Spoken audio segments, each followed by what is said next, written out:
Hello everyone, this is Souls Knight, and if you don't know anything about me, I like playing games. This is gonna be my first video, and this is gonna be a video on Hades, which is a game I'm sure many of you played. And I'm gonna be ranking every keepsake in Hades from worst to best using a tier list.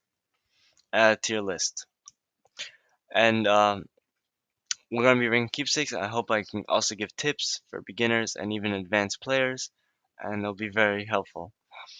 The tier is going to range from S tier to F tier. S tier, the best, almost must run, and F tier are just so bad. Some of them are actually sometimes worse than like almost nothing. And everything in the middle, B and C, are like average, B on the better side, C on the worse side. So, with that in mind, let's hop right into it. This is Souls Knight, and let's start. And we're going to start with the Black Shawl. Alright, we're starting off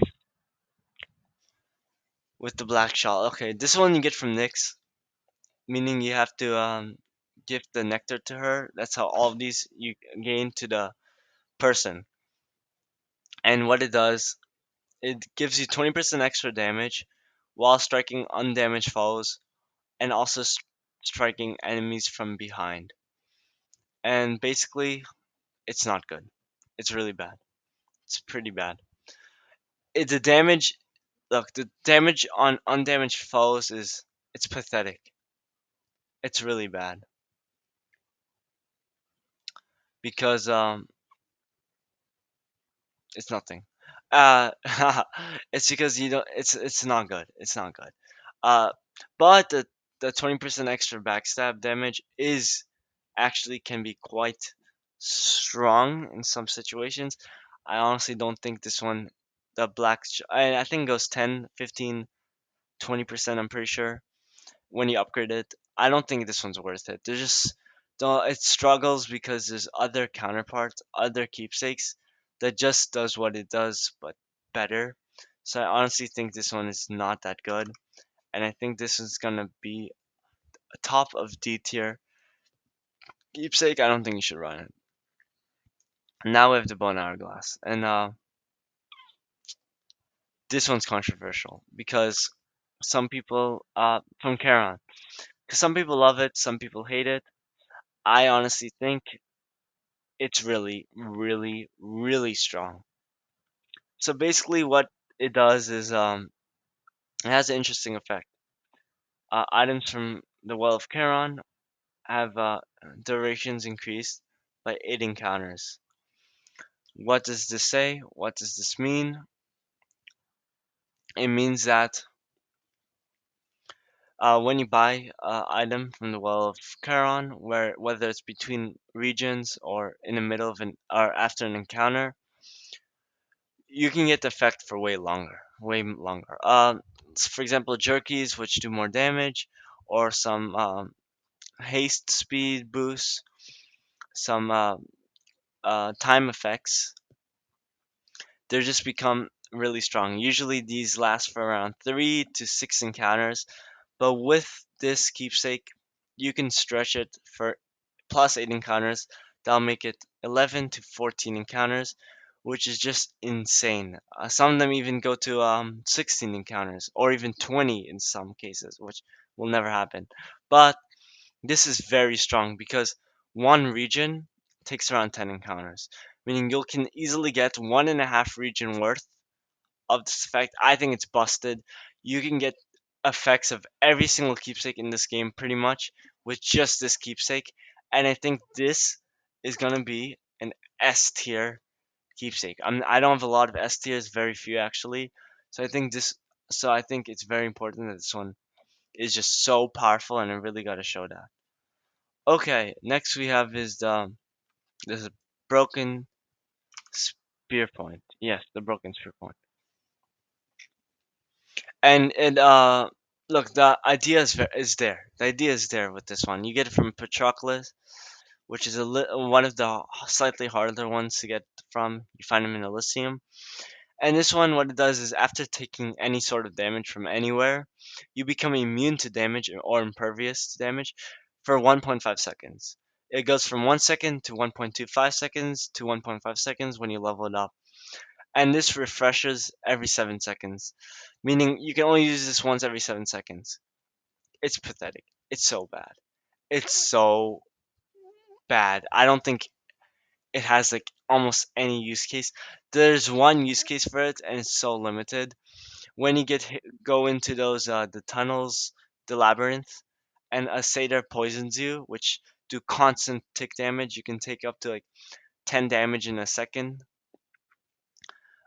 This one's helpful because just one of them will proc it, and you won't take any damage from the poison, and you can have time to cleanse it. But other than that, it's so bad. In Hades, you're not gonna take damage repeatedly in such a short span. It's gonna be like damage after like 2 seconds, damage again for 40. And this does nothing. I honestly think this one's super bad. Never run it.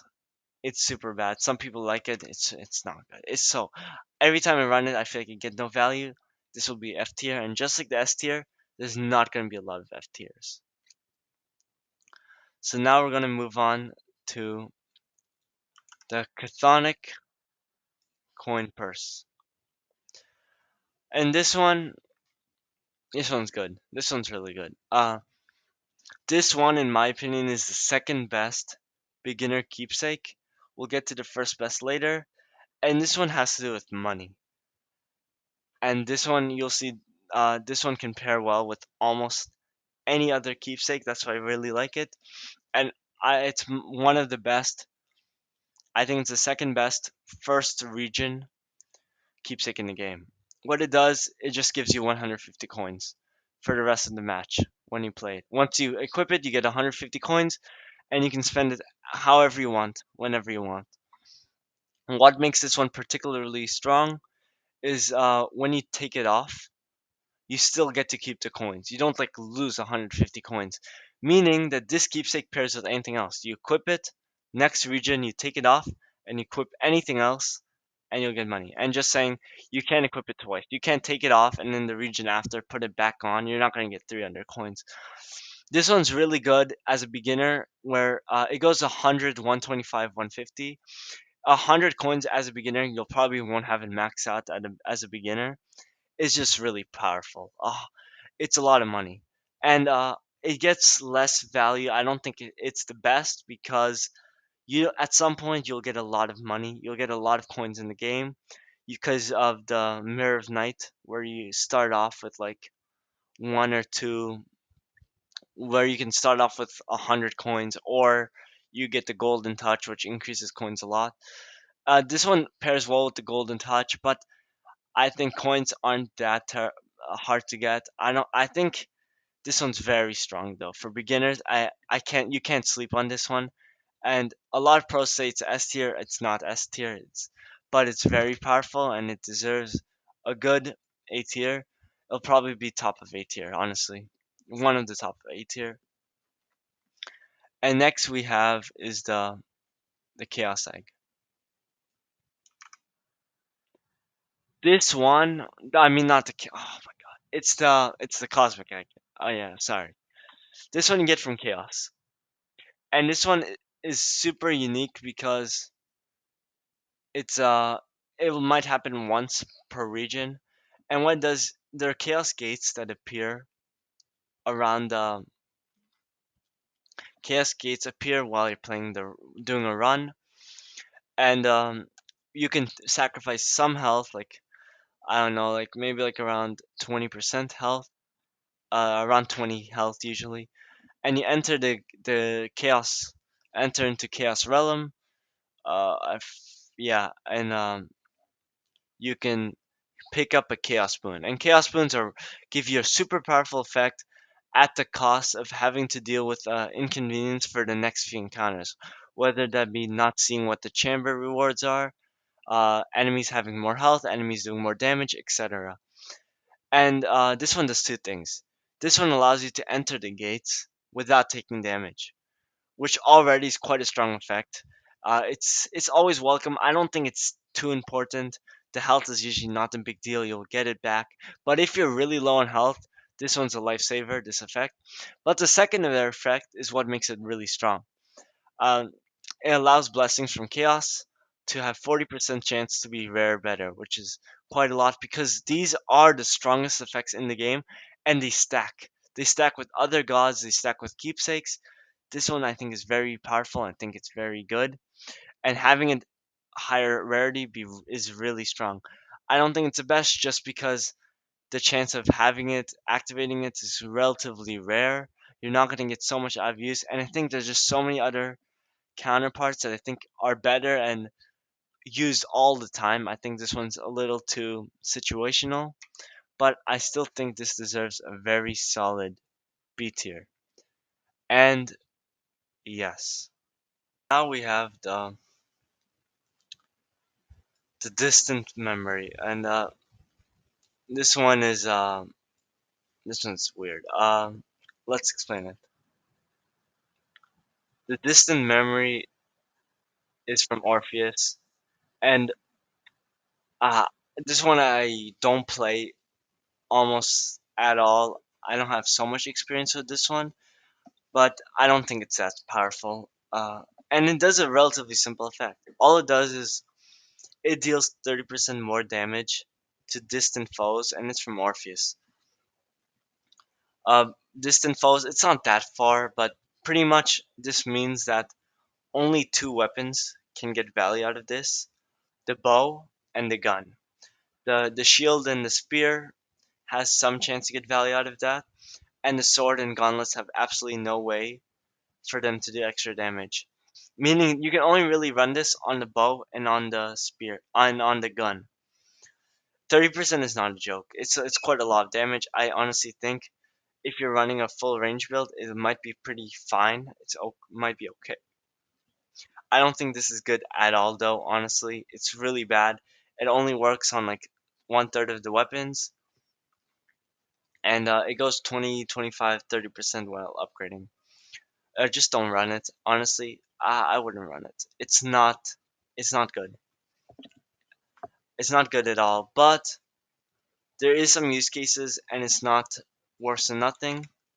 I'm gonna say it's D tier. I think it's along with the black shawl. It's just that the shawl has a little more use cases than the distant memory. All right, so now we have the acorn. All right, the acorn is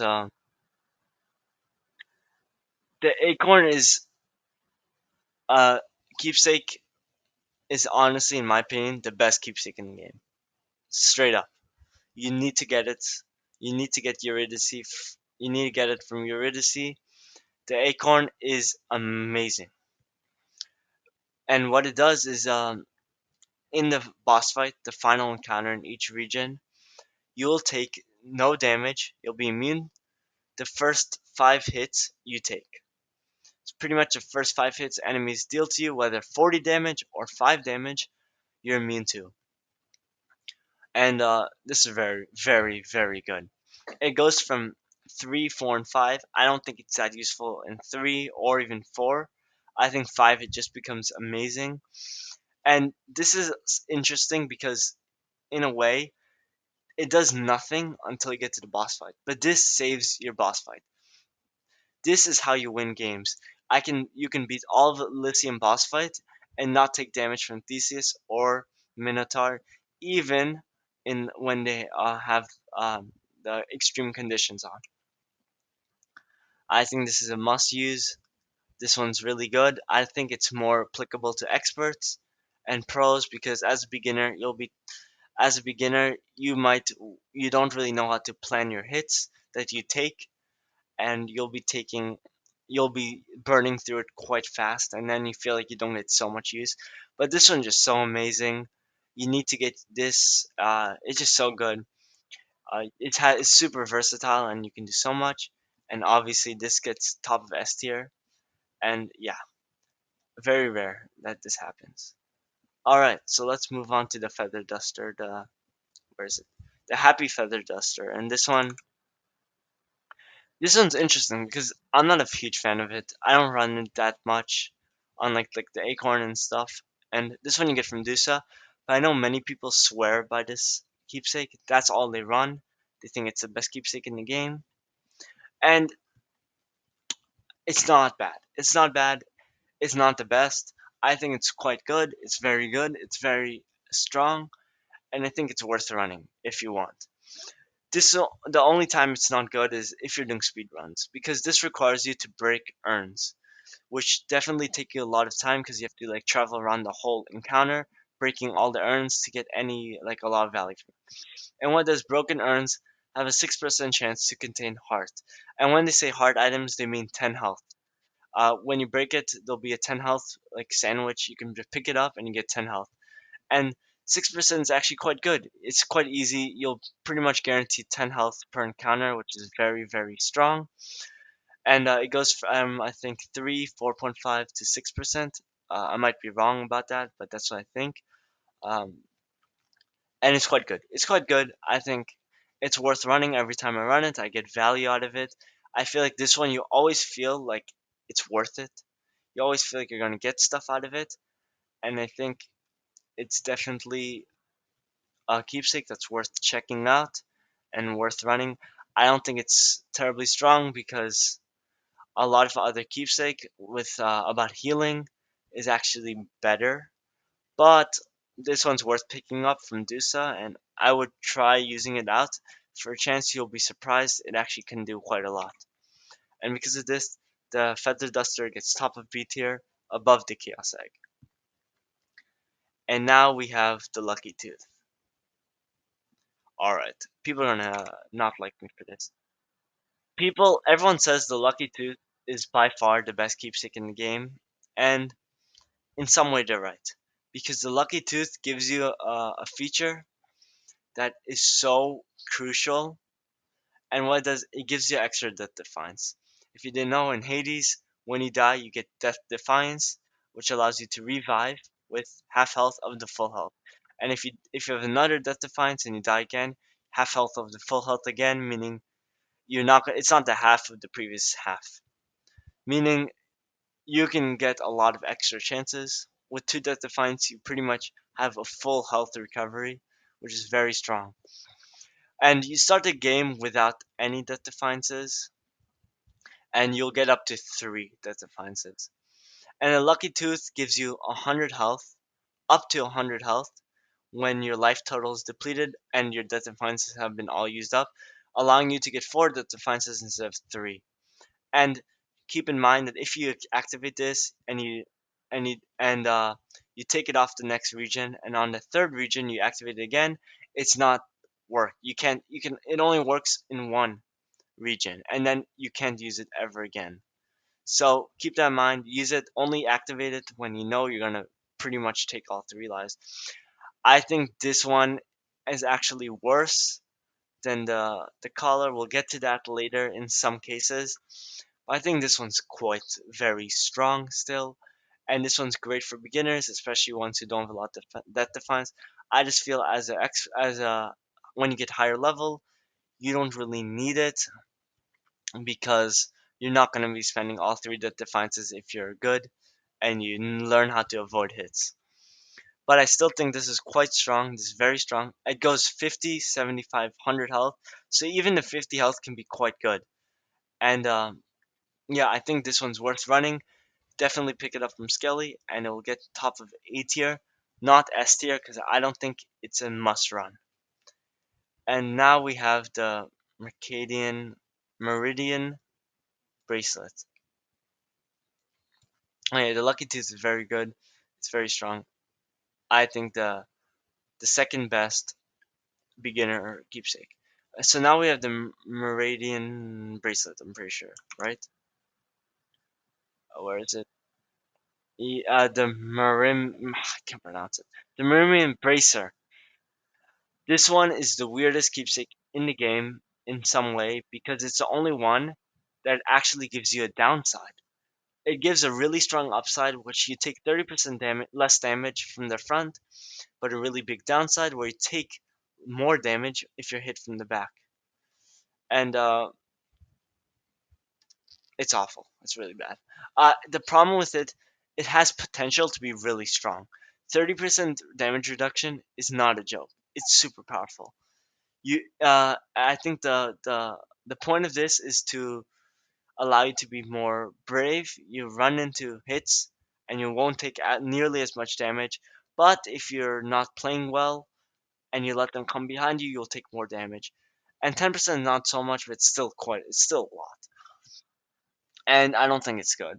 The thing is, it feels too gimmicky because your position in Hades is something that's really hard to control. It's really hard to control whether you're facing front or back because you're dashing and moving all the time. So you'll never plan it, and it for when every time I run it, I feel like 6 damage, 8 damage, 10 damage. The numbers just feel so varying. It just happens all the time, and you always seem to take either effect. You always get hit, and I don't think. I think this is just too gimmicky and to work well. So I don't think it's good at all. I don't think you should run it. You should definitely try it out, and if you have a nice build with it, I think it's might be worth running. But for now, I think it's actually worse than the distant memory, and I think it's quite bad. I don't think it's F tier material because there is still some use, and the 30% is not a joke. But I don't think you should run it. All right, so now we have the collar, and this one is good. This one's very, very good. Let's check it out. The color you get from Cerberus and the Old Spike color, and what it does, it has the simplest effect out of all the keepsake in the game. It gives you 50 health. Plain up, plain simple, 50 health. Meaning, meaning that if you start with 50 health, which is what the game starts you with, you'll get 100 health. If you max out your talent Mirror of Night, you can actually get 150 health from this keepsake. And with like some weapons, you can actually increase it to like 200. And I think, and this was very strong. It's very powerful. Definitely worth picking up, and is the number one beginner keepsake in the game. It goes from 25, 38 to 50 health, and beginners need it because the health is just so important. They're gonna take a lot of hits from enemies, and having extra health from the color will just help you so much. Keep in mind if you take it off, you actually lose 50 health from your total, so be wary of that. But I think it's very strong, and it actually might be better than the Lucky Tooth in some cases. If you didn't know, when you die off a Death Defiance, you gain half health, meaning the first time you die with a Death Defiance, you actually get plus 25 because it's plus 50 and it's half of that. If you die again, you'll also get plus 25 because it's half of 50. You die again, plus 25, half of 50. Basically, means if you add it all up, you can get extra 125 health just from this rather than just 50 if you have 3 Death Defiance. If you have less, obviously, then it gets the same amount of value as the Lucky Tooth, but Uh, and if you have less than, if you have 1 or 0, then the lucky tooth is better. But in every other case, this one is very strong and will save you a lot in regular worlds. Boss fights, I think the lucky tooth might have some more value, but I think this one is actually better overall. And I think this one's good for experts, which still, even though they avoid damage a lot. And this one's amazing for beginners, the best beginner keepsake, and it's a must use for beginners. Definitely going at the top of A tier. Also not S tier. I don't think it's as overpowered as these two. And now we have these two, and I'm gonna pair them two together because they work so similarly. And think of them as the two keepsakes that once you have on, you cannot take off. These keepsakes you have to start with the run and end with the run, and you can't take them off because then their effect is completely gone and completely useless. And here we have the Pierce Butterfly and the Lamet Plume. I'm going to start with the Lamet Plume. And they both relatively run the same way. The Lamet Plume you get from Hermes. I didn't get his bond yet. And what it does is uh, every time you quickly clear an encounter, you get a 1.2% dodge chance and move speed. This goes from 1%, 1.1%, and 1.2% is actually one of the smallest values of all the keepsake when you upgrade. And the move speed is welcome. It's very nice. But what's important is the dodge chance. Dodge allows you to mitigate a complete, it's pretty much immunity every few hits based on your chance. You can get the plume easily to 20% if you have it on for the whole game. And this gives you immunity one every 5 hits from enemies, which is very, very strong. And the quickly clear an encounter makes it a must use for speedrunners. And also, you with this, it actually encourages you to play faster, which is a very nice thing. And I think the timer is also very lenient, so I think it's quite easy to get this high up. Next, and then we have the Pierce Butterfly, which also is kind of the same thing. This one is only activates when you clear an encounter without taking damage. So you can be super slow, but if you don't take damage, if you take damage, this won't activate. And this gives you 2% damage each time you clear an encounter. It goes 1, 1.5%, 2%. And yeah, it's quite easy to get to 30%. That's the goal. And 30% damage is a lot. It's the most damaging keepsake in the game out of all these keepsake, maybe except for the Scullion, but it's the highest damage consistently. And I think this one can be very powerful if you build it up. The only problem is that not taking damage is way harder than doing it fast. And unless you're going with bow and playing hyper safe and hyper slow, you're not going to get so much damage out of this one. And what the thing I really think is good, this one's really bad for beginners, obvious for obvious reasons, but it can actually teach beginners how to avoid damage, and it makes them play better as players. Um, and I think this is very nice to try out. Try out both this and the lemon plume. If you want to use it seriously, I'm not sure it's so that good, but I think they're both quite strong, and both are really worth running. So the lemon plume, I'm gonna give B tier. I think bottom of the chaos egg. I think it has a lot of potential. Wait, not B tier. I'm gonna give it bottom of A tier because I think it's really strong in right case scenarios. I think it's really good to use. And the Pierce Butterfly, I'm giving C tier. I don't think it's nearly as good as the Lemon Plume, just because it's much harder to make it work. And I think the Lemon Plume gives you two effects, while this only gives you one. But it's still strong. It's still mediocre. It's still worth it to run. I think it's actually good training wheels and makes you play better as a player. And now we have the Blossom. Uh, the Palm Blossom is a weird one. I'm not gonna talk about it too much because this one's very hard to get. This and the Sigil of the Dead from Hades, they're super hard to get because it requires you to beat the game 10 times. Beat Hades 10 times, which will take a long time. But this one you get from Persephone, which spoilers, so if you don't want to know spoilers, just skip it. Persephone, you give her nectar and you get it. And what it does is every 4 encounters, you a random boon of yours gets 1 level stronger from the blossoms, from the pomegranates, and it's good. It's really good. It's very strong. Definitely worth using if you're gonna beat the game. This is definitely one you want to get.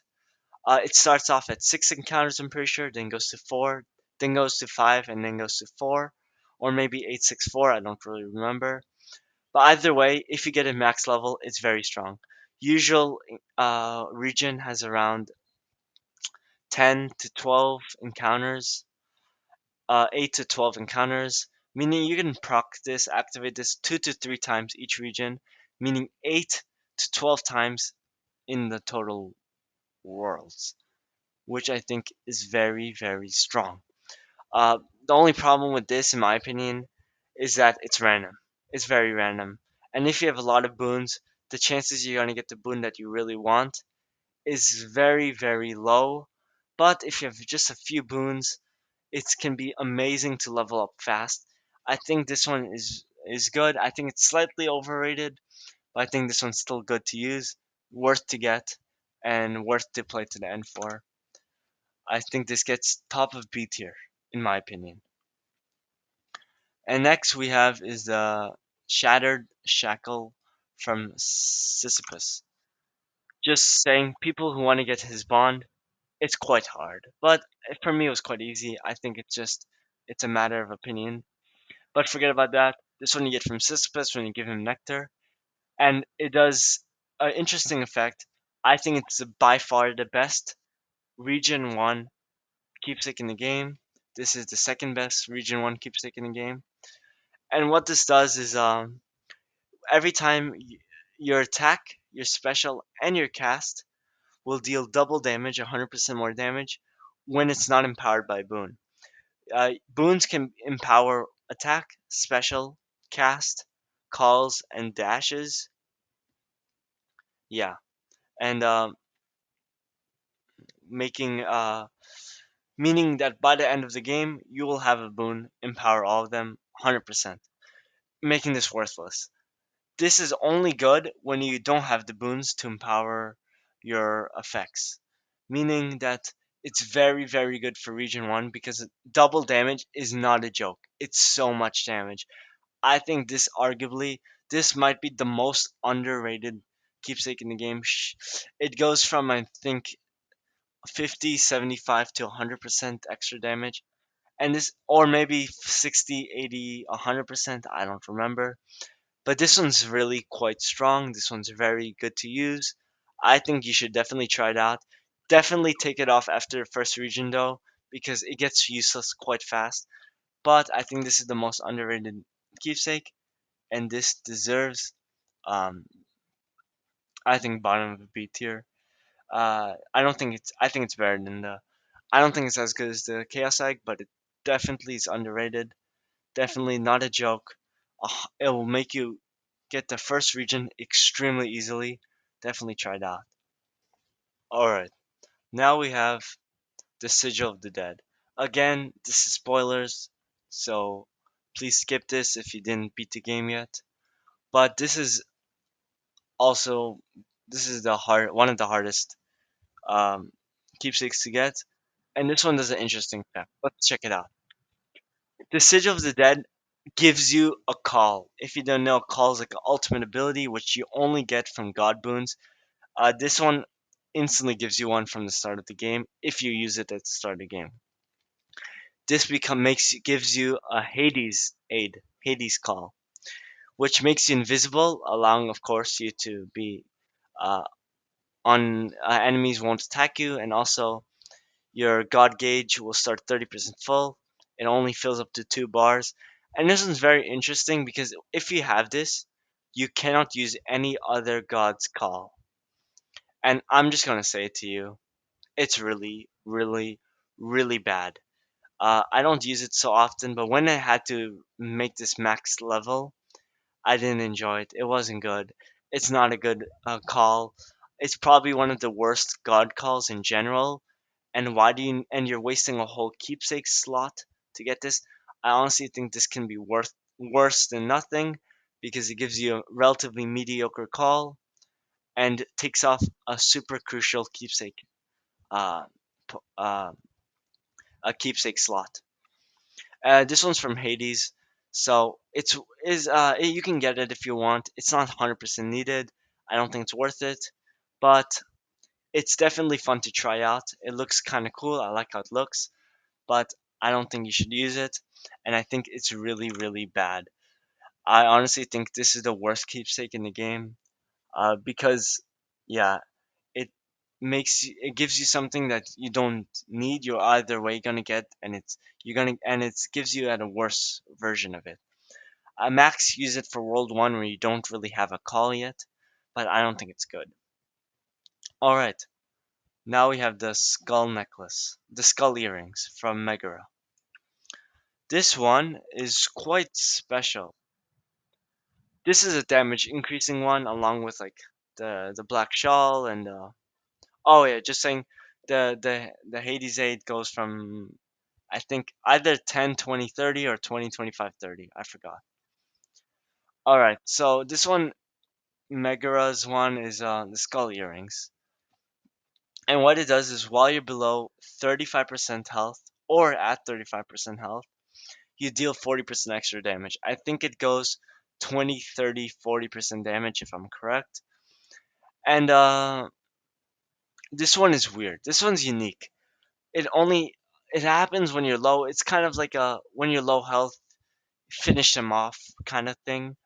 And it's relatively easy to get from Megara. It's worth getting, honestly. I don't think it's that good. I think it struggles from the same way that distant memory struggles, or the black shawl struggles. I don't think you really need the damage. I don't, and I think, and 35% is a reasonable amount of health. It's fine. The damage is also really strong, but I don't think it's very necessary. I think it's kind of a waste of a keepsake slot. It's fun to try out, fun to use. You always feel like you'll get value of it, just like this, but I feel like you get less value out of it. And sometimes it might even not happen at all if you're really good. But you'll definitely get value of this. I'm not sure it's the best. It's it's kind of It's like average, slightly below average. And because of this, the skull earrings get C tier. I think it's below the butterfly. All right, so now we have the eight god keepsakes. These ones are weird. These ones are unique.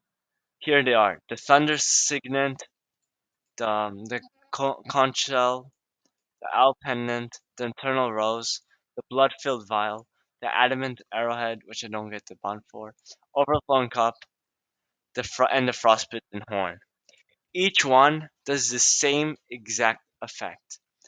It makes the next boon you find be from that specific god that it's for, and it makes and it has a second effect. The next blessing that they give you have a chance. The blessings they give you from now on has a chance to be 20% to rare or better, which is a very nice effect. It goes, I think, from 10, 15, 20%. It's nothing crazy, the percent, but what's important is that you can control what boons you get with these. A lot of these you activate once, you take off, you can't put them back again, and it guarantees that you find the god. It guarantees that it'll spawn it. It's not going to be the first god you get, but it'll guarantee that it spawns it when you're doing your run. Basically, how god boons work: there's 8 gods in the game you can get boons from, and you can only get 4 of them in a round. Meaning, pretend you got Poseidon, Aphrodite's, Ares, and then you got Demeter's. You cannot get Zeus or Athena because you used up all 4, and those are the only 4 that'll appear. The only way you can get a fifth one is if pretend you put Zeus, or you guarantee to get a boon from a god that's already kind of canceled out for them. Usually you wouldn't want to do this so much, but it's just a nice thing to know and actually can be helpful when shaping this. These boons are very good for builds. If you want a specific Poseidon build or a specific Ares build, these are what you get. You put them on, you get an effect, and then you can switch them out afterward for another keepsake because you kind of guaranteed that god will appear often for you. So, but I don't think all these are made equally, and we're going to be going over each one of them. So, the first one we have is the Zeus Signet, the Thunder Signet. This one is for Zeus, and Zeus, in my opinion, is one of the weaker gods. I don't think he's so powerful. All his effects have to do with lightning or chain lightning, and basically he's damage, damage, damage. He's the most He and Ares are the most damage oriented gods in the game, and I don't think it's so powerful. I think it's mediocre. I don't think he all gods have secondary boons, which gives you a bonus effect, but his are really nothing special. They're not good. I don't think he even has a lot of them. They're mainly just damage. So I think his is not so great. I'm gonna put Zeus's Thunder Signet in C tier. uh, bottom C tier.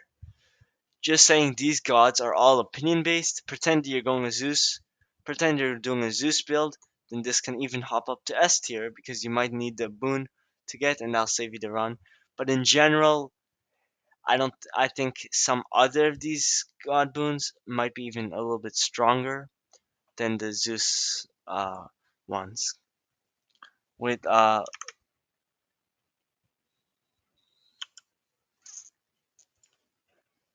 me just check the if I'm right. Where's Zeus?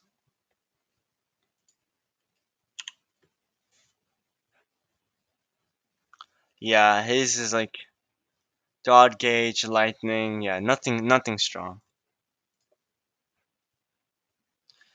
and it's not worth running. Yeah, so yeah, C tier is fine. And next we have the Adamant Arrowhead, and this one is for Artemis, and it makes the next boon Artemis's boon. And I'm gonna be honest, Artemis's is slightly better than Zeus's in my opinion. I think I think it's her. Obviously, if you're doing Artemis build, it's good. But if you're for secondary effects, she has exit wounds and pressure points, and so you can do critical damages, which allows you to do extra damage. You can make the cast very strong. You can make it do damage when it leaves enemies. You can make a support arrow. Hers are slightly versatile. I don't think they're anything special. I think they're also C tier along with Zeus, and I'm willing to place her in C tier along with Zeus. I think honestly slightly better than Zeus, but these are subjective, and this is based on personal opinion. All the gods can go from S to F depending on what build you're running. Okay, so now we have the Ares Blood-Filled Vial, which, as you guess, makes the next move from Ares. It's not so great. It's better than the Zeus's one, but it's not great. The only effect Ares really gives is you can do more damage up front from any source. You just do more damage with this. The Doom effects are nice, and this is not a god ranking tier list. This can obviously go from S to F tier depending on what build you're running, but in general, the secondary effects of it aren't too strong. I'm gonna put this above the Zeus one. I'm actually gonna put this above the Artemis one because the Ares with the shield is just so strong for beginners. So now we have the conch shell. This is for Poseidon, and this one is the best for farming resources. His boons, he has a lot of secondary boons related to get more darkness, get more gemstones, give you good darkness, gemstones, and health. This is the best for farming loot quickly, and I think this one is actually fun. How good it is, I don't think it's so strong. Poseidon as a god, I think is quite powerful, but the boon itself, the keepsake, is nothing special. Honest, out of it though, it's the best one, but it's still not so amazing in general. They're all average. Most of these gods are all average. So the conch shell gets above the Ares bloodfill vial. Now I have the Aphrodite one. The eternal rose from Aphrodite. You get it from giving her Aphrodite the nectar. This one is not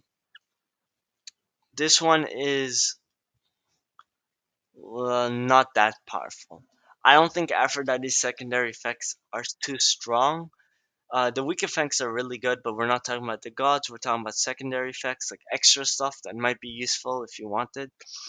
You can get more health. She's all about protection. We'll talk about it in another video maybe. But I don't think this one's too powerful. I think it's along with Zeus and Artemis. I don't think it's worth running. I think it's slightly better than Artemis though, because some of the secondary effects can be quite good. So I think, therefore, the Rose gets above the Artemis one, in my opinion. All right, now we get to an interesting one, the Demeter one. And this one's special because Demeter has two amazing boons that just do so much for people who are not even running a Demeter build. She has the one that increases your health by like 150 or so, a lot of them. And also she has one that makes your some of your boons common and builds them up to heroic level, which is just insane. And just because of these two boons alone, and of course in a build she can vary.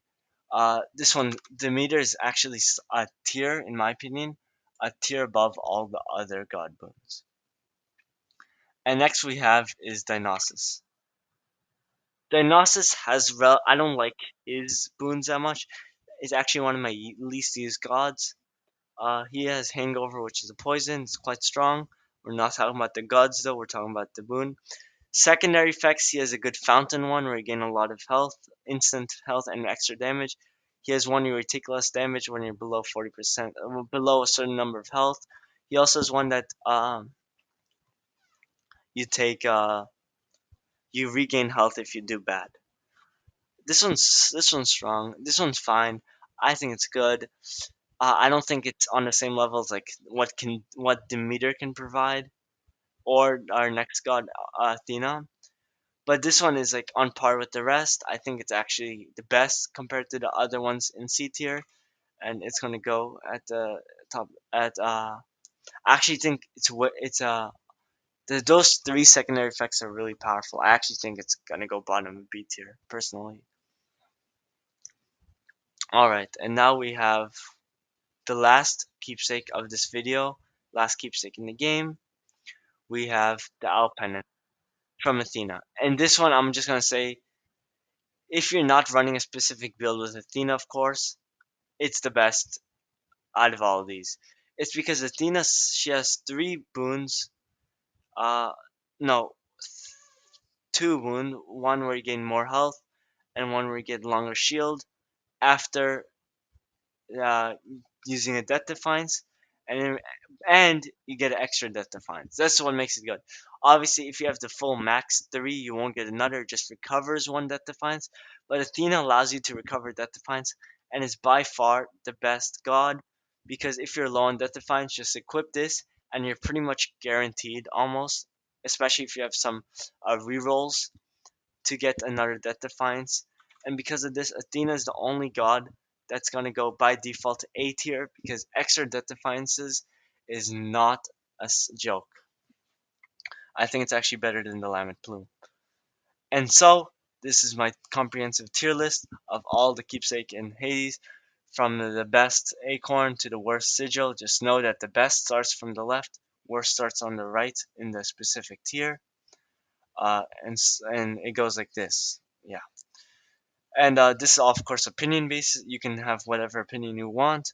Also, all of these are worth trying out and worth playing around with, and worth maxing out if you want. And but this should be help you getting some wins, killing Hades, and definitely getting beating the game in Hades. So thank you for watching this long episode. Not all my videos will be this long, and this is Soul Knight signing off.